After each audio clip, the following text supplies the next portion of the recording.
Hi, I'm the original Brad with Midweek Metal Fest on WLJS Metal, and with me here again, Otep.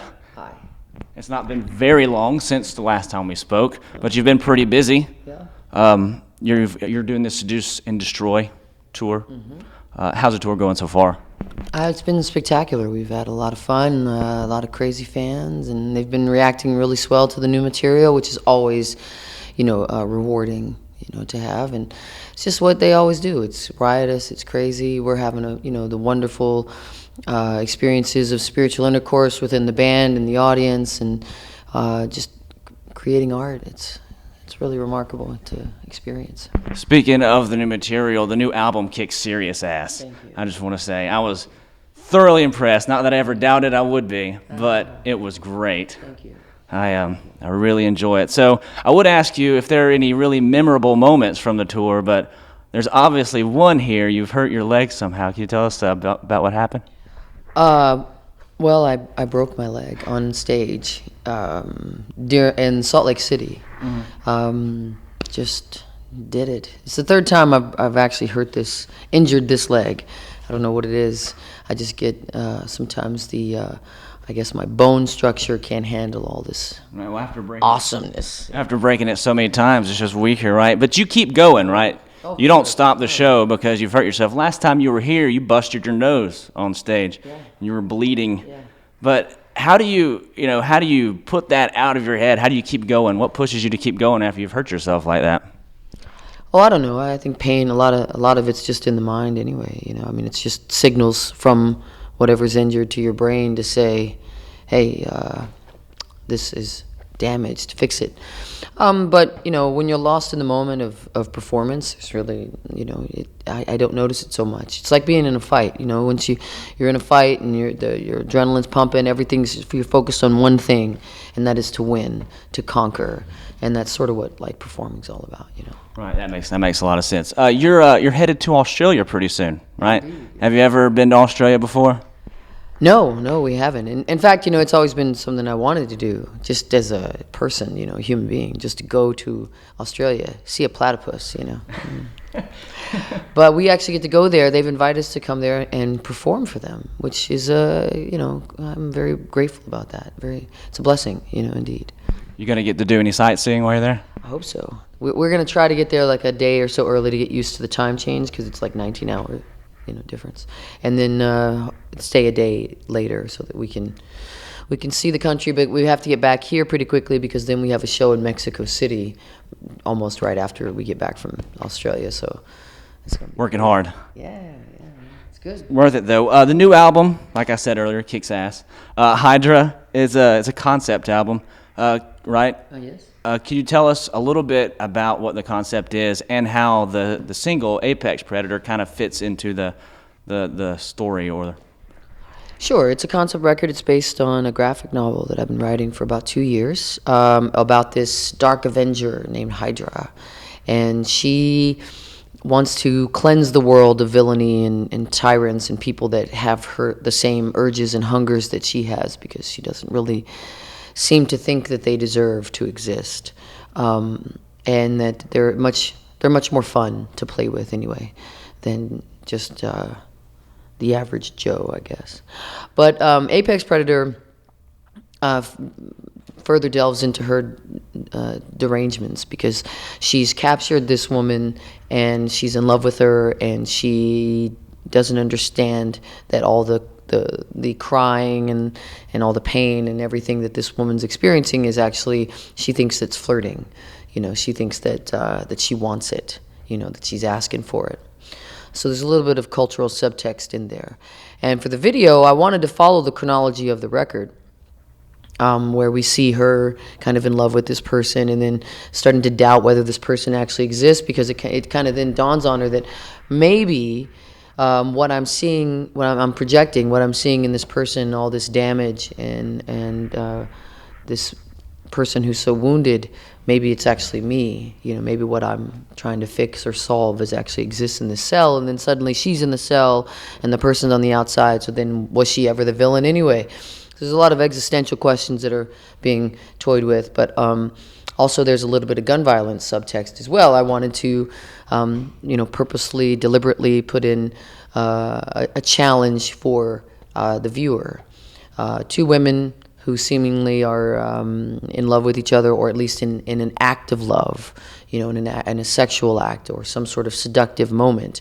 And then contrast that with the reality where it looks like a woman who's performing fellatio or an oral act, I guess cunnilingus would be correct, on this other woman. She's actually performing an oral act on a firearm. Now, YouTube, it's been flagged on YouTube for inappropriate content, not because of the love that's shown between two women, but not because of the firearm that's in this woman's mouth, but because of the love that's between two women. And I think that shows something very interesting about our culture, where we accept violence, we rejoice violence, we celebrate violence, but we reject love, especially if it's between two same-sex people. Right. I thought about it in the beginning of like using two guys, but I thought that's too easy. People will reject that, and just on principle they'll reject it, which is unfortunate too. Yeah. But two women, it's a little bit easier for our culture to accept. It's a little bit easier for people to look past. But again, it was flagged because of the love, not because of the violence. And gun violence is actually a really hot topic right now in the country. There's a big debate going on. Care to just give us a little bit about how you view the subject? Sure. I'm a gun owner, and I believe in the Constitution. I believe in my right to bear arms, and I also believe in what the Constitution says, a well-regulated militia. Those are the words in the Constitution. Everybody looks past it and they just go right to the right to bear arms. But what it means is a well-regulated militia. What are regulations? Regulations are laws. It should be as difficult as getting a driver's license. I mean, you should have to go stand in line someplace, have to put up with it just like everybody else does that's insured and drives a car. Take a test. I mean, why not? I want people to know how to shoot a weapon. I want them to know the proper way of doing that. I mean, we have so many guns in this country. It's absurd. I mean, you go to any other country and they're not overwhelmed with violence. They're not overwhelmed with robberies, and they don't live in fear of their neighbors like we do. We have a very, very strange culture here sometimes. Right. I love America. I mean, I'm an American, and I when I do travel abroad, I end up having to defend us. Even though I know when we're a little wrong, I still, it's my country, so I'm going to stand up for us.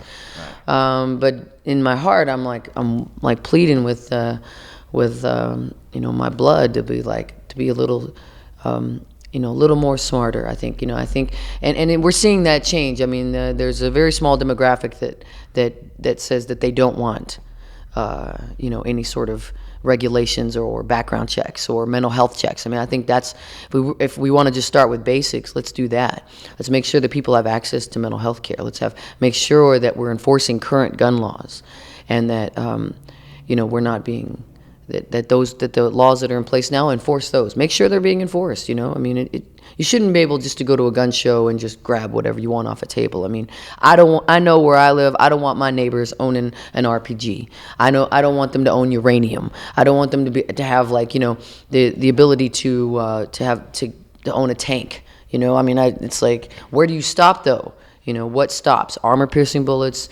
I mean, where do we stop? I think we just got to be smart and care. I mean, if we love our country, we should care about our country and not be so scared. I mean, I had this debate in Houston, and this guy, or it was Oklahoma actually, and this guy says, well, we need our guns to stop the government. And I said, you want to ask somebody about trying to go up against the United States Armed Forces? Ask Al-Qaeda. Ask them. Ask them how that sorted out. Ask the Taliban how that worked out for them. Going up against the most, well-trained, the best soldiers on the planet. I mean, they got drones that can strike us from space, from the stratosphere. Your deer rifle's not going to do anything to stop it. Your M4 is not going to do anything to go up against, SEAL Team 6. I mean, it's a silly sort of fantasy that we have that's what's stopping the government. Well, what stopped tyranny in this country, which we were on the brink of it with the Romney-Ryan presidency, that possibility. We were on the brink of oligarchy, a true oligarchy in this country, taking the reins. What stopped it wasn't the fact that they were afraid that maybe there was going to be a rise up of citizens with torches and pitchforks and machine guns. What stopped them was the vote. What stopped them was people were well educated and well informed. That's what stopped them. Brain power over firepower. That's what stopped them.